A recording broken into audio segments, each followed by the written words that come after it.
오늘은 본문의 말씀으로 하나님과 보복을 맞추기 위하여라는 제목으로 말씀의 은혜를 나누고자 합니다. 여러분이 누군가와 함께 길을 갈 때에 그 사람과 끝까지 동행하기 위해서 가장 중요한 것은 무엇이라고 생각하십니까? 네, 그것은 바로 보복을 맞추는 일입니다. 보복이 맞지 않으면 결국은 멀어지게 될 것이고 나중에는 각자의 길을 걷고 있는 것을 발견하게 될 것이기 때문입니다.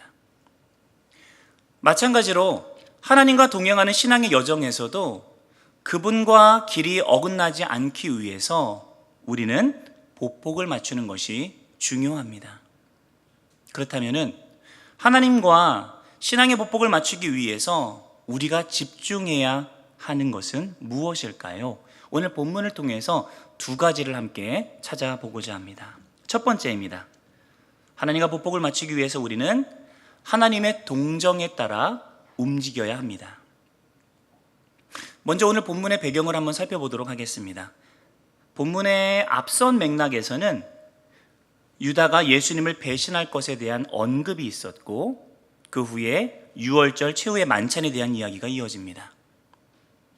예수님께서는 이 자리를 통해서 자신의 죽음을 예표하셨죠. 그리고 본문의 바로 직전에 베드로가 예수님을 모른다고 3번 부인할 것을 예언하셨습니다. 이 모든 맥락은 시대적으로 고조되어지는 위기감을 부각시키고 있습니다. 이러한 위기감의 그 상황 속에서 예수님께서는 제자들에게 다소 뜬금없는 질문을 던지십니다. 35절 상반절입니다. 함께 읽겠습니다. 시작. 그들에게 이르시되 내가 너희를 전대와 배낭과 신발도 없이 보내었을 때에 부족한 것이 있더냐?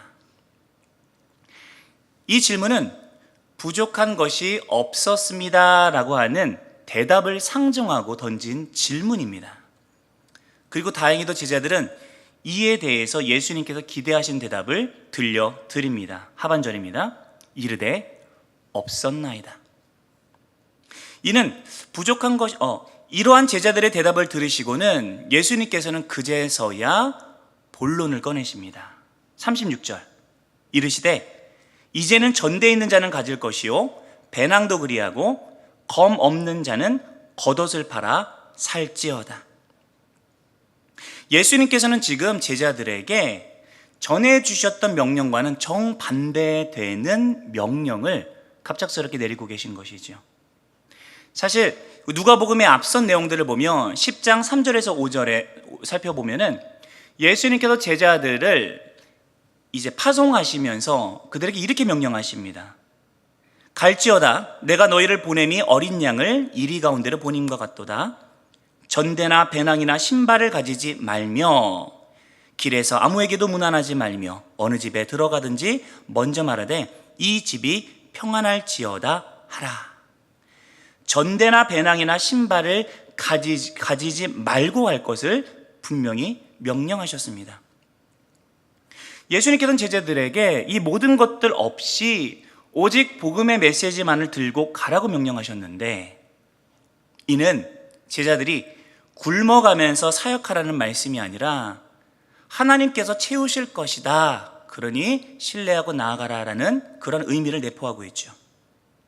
실제로 제자들은 예수님의 말씀대로 순종하여서 부족함 없이 복음 전파의 사역을 감당할 수 있었습니다. 그런데 오늘 본문에 이르러서 예수님께서는 전해주셨던 이 명령을 한순간에 뒤집어 엎으셨습니다.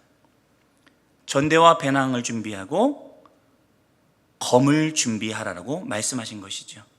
심지어 검이 없다라면 겉옷을 팔아서라도 마련하라라고 명령하고 계십니다.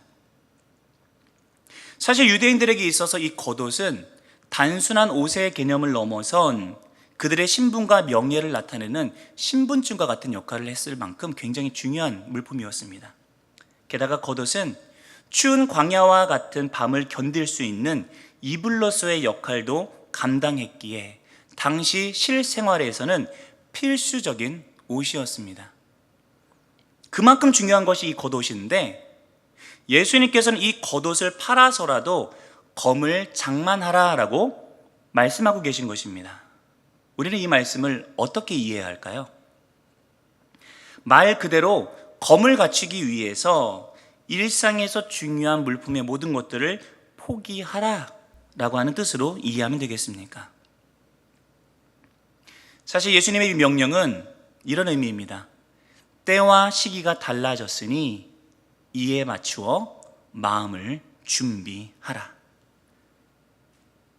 이전에는 예수님께서 제자들과 함께 계셨고 세상의 많은 이들이 복음에 호의적이었기에 그들에게 체험을 주시는데 아무 문제가 없었지만 이제는 곧 모든 것이 달라지게 될 것이라는 말씀이었습니다. 예수님께서 십자가에 넘기워지게 되며 그 사건 이후로 사람들의 태도는 달라지게 될 것이고 복음에 적대적으로 돌변할 테니 다가오는 고난과 핍박의 시대를 앞두고 각오를 단단히 다지라라는 말씀인 것이었죠. 예수님께서는 갑작스럽게 새로운 명령을 주시는 이유를 이렇게 설명하십니다. 37절입니다. 내가 너희에게 말하노니 기록된 바 그는 불법자의 동류로 역임을 받았다 한 말이 내게 이루어져야 하리니 내게 관한 일이 이루어져 가미니라. 여기서 불법자의 동류로 역임을 받았다라는 말은 이사야서 53장 12절에 나타난 고난당하시는 메시아에 대한 예언의 내용을 인용한 것입니다.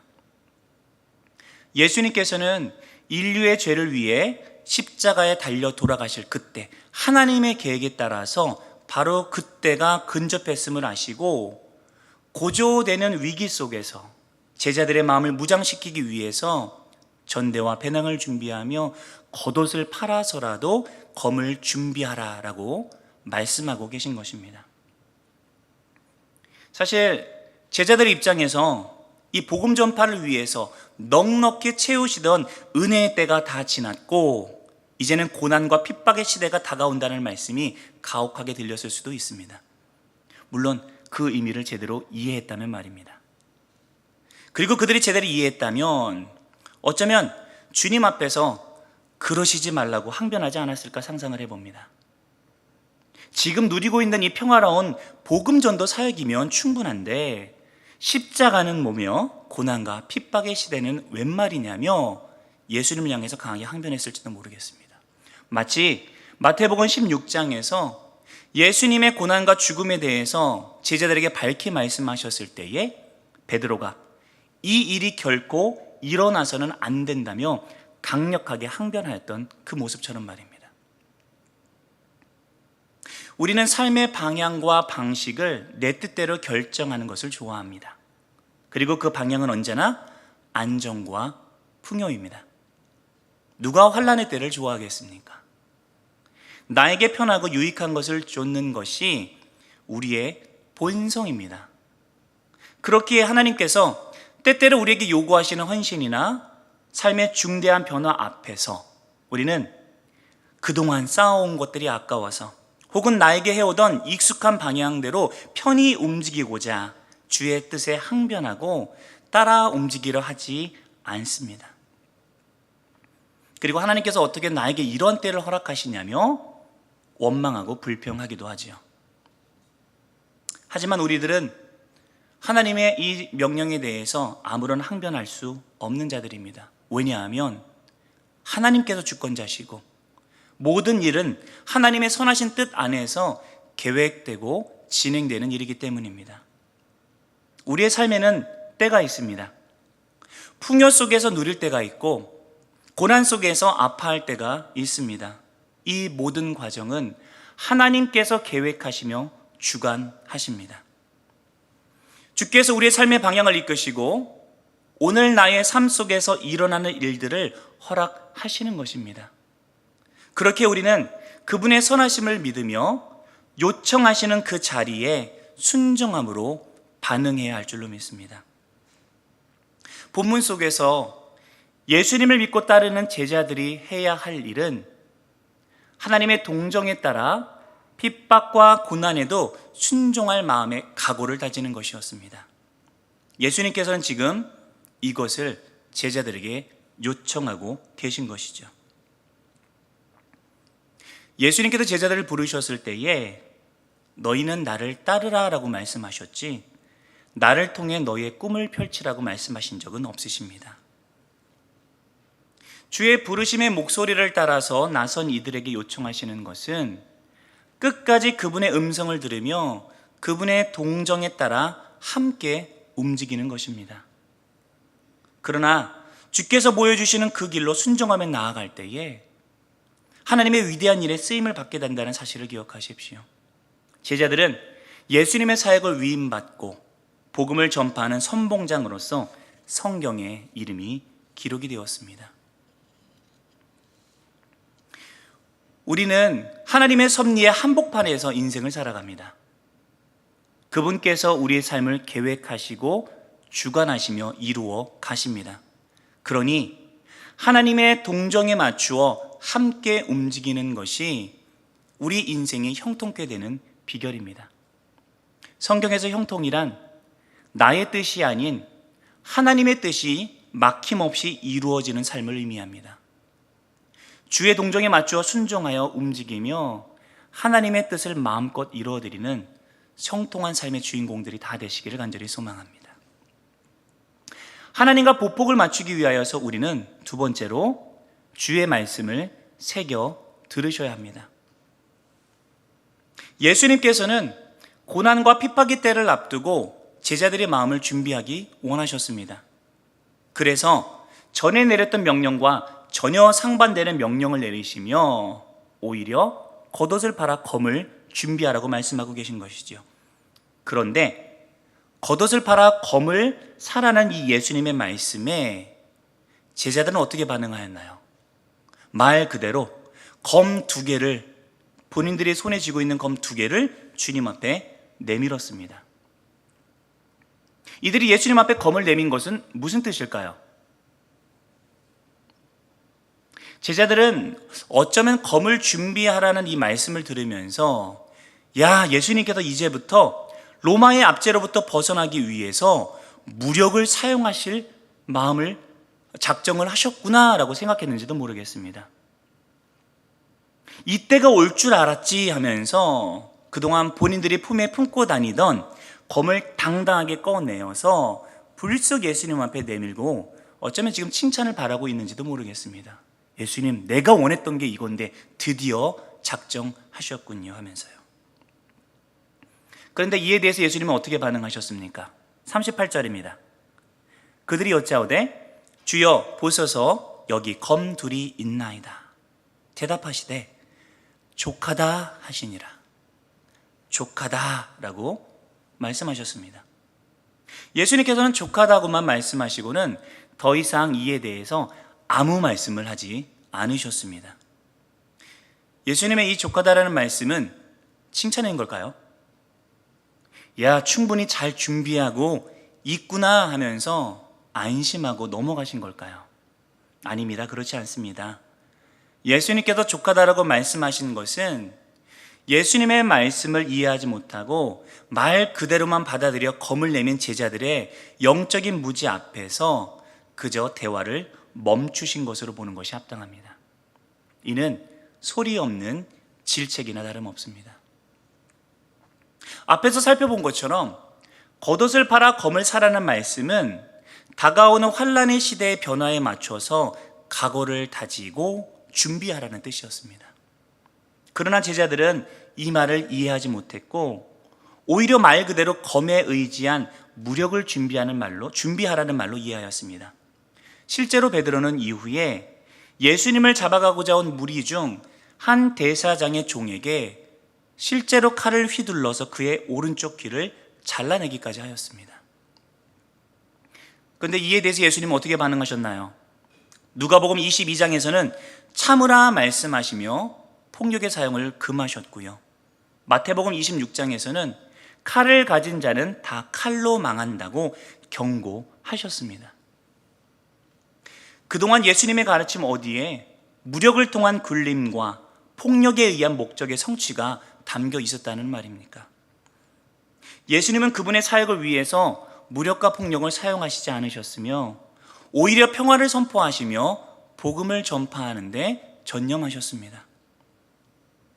제자들이 그동안 예수님을 따르며 들었던 가르침들을 생각해 보았다면, 그 가르침을 가슴 깊이 새겨 들었다라면 검을 준비하라는 예수님의 말씀을 문자 그대로 이해하고 받아들이는 치명적인 실수는 피할 수 있었을 겁니다.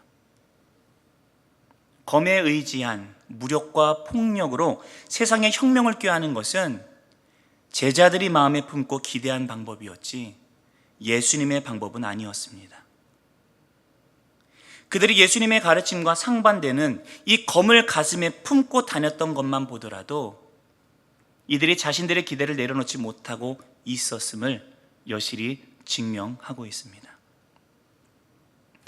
결국 제자들이 예수님의 명령을 그릇 해석한 것은, 그래서 주님과 더불어 보폭을 맞추지 못하고 따라가지 못했던 이유는 주님의 명령이 난해했기 때문이 아니라 그들이 주의 말씀을 새겨 듣지 않았기 때문이고, 그들이 예수님의 말씀을 새겨 듣지 않았던 이유는 자신들의 기대와 욕망을 내려놓지 못했기 때문입니다.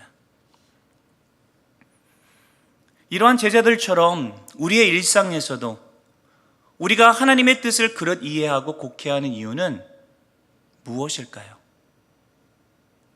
하나님의 말씀이 이해하기 어렵기 때문입니까? 물론 성경에는 해석하기 난해한 어려운 구절들이 있음을 부정하지 않겠습니다.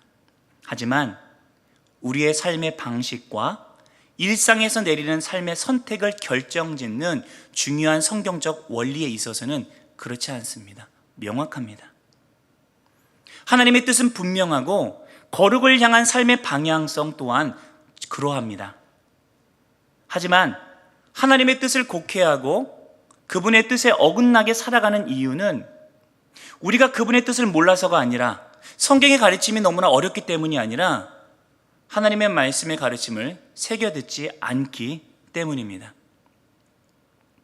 제자들은 3년이 넘는 시간 동안 예수님의 가장 가까이에서 그분의 무수한 가르침을 들었지만 그들은 여전히 예수님의 말씀을 그릇 이해하고 자신들의 기대를 투영하고자 매 순간 노력하였습니다. 우리의 모습은 어떠합니까?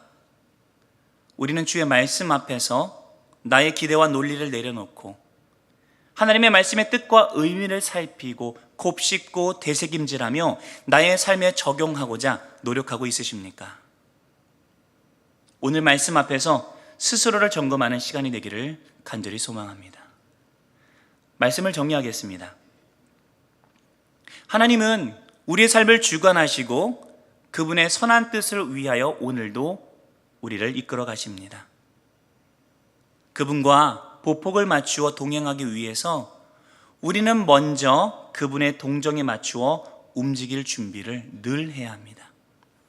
하나님께서는 푸른 초장 맑은 물가로 인도에 가시기도 하지만 때때로 메마른 광야나 사망의 음침한 골짜기를 통과하게 하실 때도 있습니다.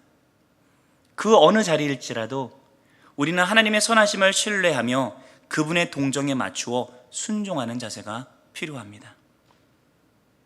또한 언제나 주의 말씀의 가르침을 되새기며 주의 뜻을 분별하는 자세를 갖추어야 합니다.